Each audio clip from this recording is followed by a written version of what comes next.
Welcome learners to this session on decision making. In the previous sessions till now, we have discussed about planning and planning process. The learning objective of this session is that at the end of this session, you will be able to understand the concept of decision making. You will also be able to define decision making, explain the characteristics of decision making. We will also be differentiating between different types of decisions and explain the various steps that are involved in the decision making process. Dear students, you know that all managerial functions, whether it is planning, organizing, staffing, directing, coordinating or controlling, all of them are carried out by taking certain decisions. In fact, there is no managerial function or responsibility which can be done without making decisions. So therefore it is said that decision making is the core of all managerial activities in an organization. So as a manager, you are always in the process of taking decisions. Now let us look at some definitions of this concept of decision making. Peter Drucker, who was a leading management thinker, said whatever a manager does, he does through making decisions. So this in itself indicates that a manager is always in the process of making decisions, and the decisions will ultimately result in certain outcome. Whatever decisions are taken will ensure the long-term success of any organization. Farland defined it as a decision is an act of choice wherein an executive forms a conclusion about what must be done in a given situation. A decision represents a behavior chosen from a number of possible alternatives.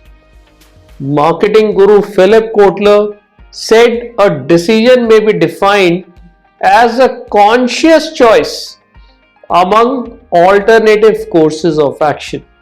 While discussing the planning process, we saw once the alternatives are identified, they are evaluated and then a conscious choice is done. So this conscious choice is very important. Only a good choice will ensure a positive outcome. Coons and O'Donnell in their textbook defined decision is the selection from among alternatives of courses of action. So they also have a similar view of what Philip Kotler said.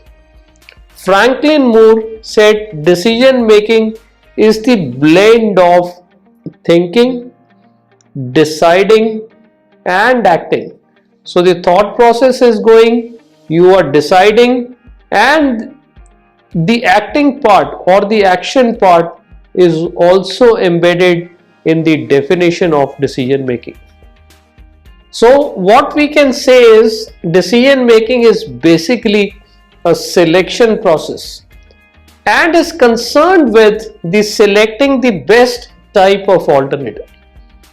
The decision taken is aimed at achieving the organizational goals. Here the organizational goals are supreme. Whatever decision is taken, whatever action the managers or his teammates undertake should always help in the achievement of the organizational goals. Decision making is a mental process, and once the decisions are taken, it leads to the commitment of the manager and his team. So decision making is said that it involves three aspects of human behavior. First pertains to cognition, second pertains to cognition, and third corresponds to effect. Here cognition means that the activities of mind associated with knowledge are linked with the decision making process. So before a decision is taken, the decision maker should apply the mind with complete knowledge so that he is sure that a right kind of decision is taken. Decision making is linked with cognition, which means the action of mind implied by such words as willingness, desire, or aversion. So the intent to act on a particular decision comes under the part of cognition. And finally, the decision also is linked with the emotions, feelings, mood, and temperament. Though we say that decision making is always rational, but in reality we know that the emotional or the feeling part should always be kept into consideration, though it should not dominate, but then it's equally important. Let us look at the characteristics of decision making. Decision making, number one, is a selective process, which means the selection aspect is very important. Making a choice here is very important. Decision making is human and a rational process, right? So as I was just sharing this idea with you, that it is believed that decision maker always look into the rationality aspect of taking the decision, which means all the cost benefit analysis is undertaken before a right kind of decision is taken. Remember, decision making is a dynamic process, which means it evolves during the course of particular action, and therefore it is said, in addition to the dynamic aspect, decision making is also a continuous process. A good decision is always based on effective communication, which means the person in the team, senior, subordinate, should talk to each other. If the communication within the organization is effective, the decisions taken are always in the interest of the organization. Decision making is a goal-oriented process, as we know that ultimately it's the organizational goal which are to be achieved by any management function, and so is the case with decision making. Decision making is pervasive in nature. We know that at any given point of time, the employees working in the organization are in the process of taking decisions. Remember, decisions must be taken after a careful consideration of the psychological factors, situation, and the information that is made available to the decision maker. No decision is without any purpose. So therefore we say decision making is usually purposive. And finally, decision making is based on the concept of commitment. So once the decision is taken, the commitment is for sure there. Now let us look at what are the various types of decision which can be taken within the organization. So the first different categorization is, either you can have strategic decisions or you can have routine decisions. Strategic decisions are important, which affect the objectives, the organizational goals, and it directly influences all the important policy matters. So as the word strategic comes into picture, it means that the decisions are taken by the top management, and these decisions have the implication in the larger interest of the organization. On the other hand, if we look at routine decisions are generally related to the general functioning of the organization. So people in the middle management or at the lower level management who are taking routine decisions on a continuous basis, those decisions get classified as part of the routine decisions. The second classification can be, either you can have programmed decisions or non-programmed decisions. Programmed decisions are concerned with the problems of repetitive nature or the routine type matters. So any task which is done at a frequent basis, or somebody is aware that these kind of things are to be done on a regular basis, over there programmed decisions come quite handy. On the other hand, non-programmed decisions relate to difficult situations for which there is no easy solution. So in this case, certain issues that come up for one point of time which are unique, which have never occurred in the past, over there the non-programmed decisions come quite handy. Then the third category can be either you have policy decisions or operating decisions. Decisions that pertain to various policy matters of the organization are referred to as policy decisions. So you must be thinking this is somewhere linked to the strategic decisions.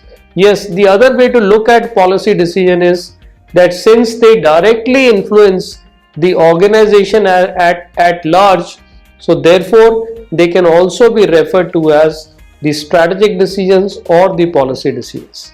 On the other hand, operating decisions relate to day-to-day functioning or the operations of business.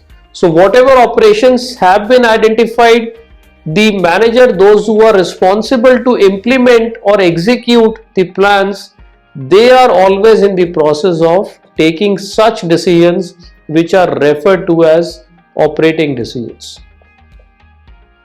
Then we can classify the type of decisions as either organizational decisions or personal decisions. So here, when an individual takes the decision as an executive in the official capacity, it is known as organizational decision.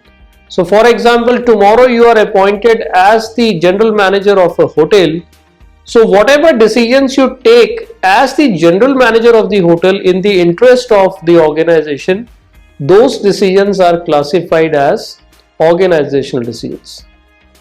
On the other hand, for example, tomorrow you decide to change your employer from hotel A to hotel B. So in that case, if a decision is taken by the executive in the personal capacity, which is affecting his personal life, then we say it is known as the personal decision. So you understand, a manager many a times sitting in the profession or office would also be taking certain personal decisions. But these personal decisions can generally do not have a larger impact of the organization. It will only have an impact of the organization. For example, you decide to leave that particular organization. In that case, of course, your personal decision will definitely impact the working of an organization for a shorter period of time. The decisions can also be classified as either individual decisions or group decisions. So when the decision is taken by a single individual, it is known as the individual decision. So if your organization has given you adequate authority where one person has to decide, then we say that it's an individual decision. But generally within an organizations, always groups, teams, committees are generally formed. And therefore we say that group decisions are taken by a group of individuals, which is constituted in form of a standing committee. It is believed that when more than one individual come on a common platform, they brainstorm, they identify various advantages and disadvantages of decision, and then a conscious choice is made. So it is believed rather than having individual decisions, group discussions, group decisions always are much more valuable. Now let us look at the various steps which are involved in the decision making process. So we will be looking at 6 broad steps. Step number 1 pertains to identifying or defining the problem. Second step is about analyzing the situation. Third step is about gathering information. Then we search for alternatives. Step number 5 is evaluation of alternatives. And finally, at step number 6, the actual action is taken. Now let us look at each of the steps in detail. Step number 1, as I said, is about identifying or defining the problem. This step marks the beginning of the decision making process, and therefore it is always considered to be very important. A problem can be explained either as a question for, or it can even be defined as a possible or an appropriate solution to the given problem. The manager should consider all critical and strategic factors at the stage of defining the problem. It's not only about identifying critical or strategic factors, but it is always advisable that the manager should also consider the limiting factors which can possibly influence the decision. So once the problem is identified, we move on to step number 2. Step number 2 here is about analyzing the situation. Understanding the situation where the decision is to be taken is very important. And experts believe that there are 3 principles which relate to the analysis part. Now, what are these principles? The first principle is the futurity of the decision. We all know that whatever decision is taken today, the impact of that decision will always come in the future point of time. So a good decision maker will always have the capacity to anticipate the conditions which will prevail in the future point of time. So your decision today will definitely impact the future of the organization. So therefore a decision maker has to be very careful at this step of taking the decision. Second is the impact of decision on other functions. So remember that when one department takes a particular decision, it is very important for the decision maker to understand what will be the corresponding impact of your decision on the other functions of the organization. So it is just like that, since the entire organization works as one single entity, so any one decision taken in any one of the teams can have direct implication on the functions of the other organization. And while it is always believed that decision making is rational, but the third principle focuses that the qualitative considerations that come into the picture should also be considered. So once this is done, we move to step number 3. Step number 3 is about gathering information. So we know that once the problem has been identified and has been stated, which is to be solved, one of the very important steps is that the decision maker should gather as much information as possible. So here within the organization it is believed that a good management information system should be in place. So information has to flow from all corners, because ultimately it's important to understand that what will be the basis of taking decision. It will only be having good piece of information. So any organization which does not gathers information will never be in a position to take right decisions. So managers must gather information about the different courses of action. What are the possible courses of action? What are the resources required? And ultimately, what will be the result of this? So step number 4 then relates to searching for alternatives. So it's very important that all the possible alternatives should be identified. Either one can go for individual level analysis of identification of alternatives, but it is always a good idea to go for group brainstorming sessions, because it's ultimately through the brainstorming sessions that a battery of alternatives gets generated. So we move to step 5, which is now about evaluation of alternatives. So manager must evaluate all the alternatives, keeping in view the advantages as well as the disadvantages of each alternative. One should also ask questions about the feasibility of the alternatives and also understand what are the possible consequences of alternative. An alternative might look very attractive, but if you do not have adequate backing or adequate resources in terms of implementation of that alternative is not feasible. Or if there are negative consequences of a particular alternative which can ultimately impact the organization in the long run, even if it might look very attractive, should never be considered. Finally, at step 6 comes the option of action. So once the best alternative has been chosen, generally it is felt that the process of decision making has ended. However, decision making is a continuous and an ongoing process, and therefore at this stage it is the responsibility of the manager to convert the decision into something operationally effective. So dear students, in this session we have discussed about the concept of decision making. We also discussed the various characteristics of decision making. Then we moved on in terms of discussing what are the various types of decision that can be taken. And finally, we concluded with the 6 steps that are involved in the decision making process. Thank you.